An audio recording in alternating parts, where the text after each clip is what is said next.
ஒரே வீட்டில் 2 கர்ப்பிணி பெண்கள் இருக்கலாமா?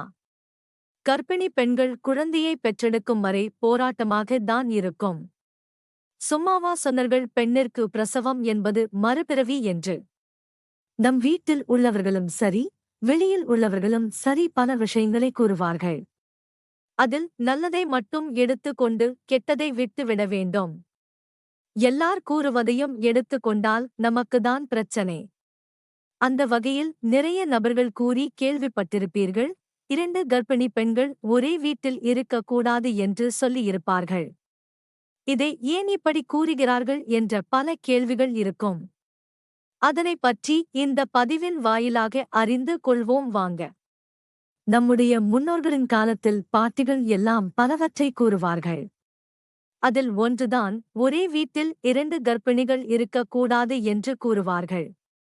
அந்த காலத்தில் இந்த வார்த்தையை கேட்டுக் கொண்டார்கள். ஆனால் இன்றைய காலத்தில் யாரும் கேட்பதில்லை. ஏன் அப்படி இருந்தால் என்ன ஆகும்? நீங்கள் சொல்வதெல்லாம் மூட நம்பிக்கை என்று கூறிவிடுவார்கள். நம் முன்னோர்கள் கூறும் விஷயத்தை மூட நம்பிக்கை என்று சொல்வதற்கு முன் அவை ஏன் அப்படி கூறினார்கள் என்று அறிந்து கொள்வது அவசியமானது.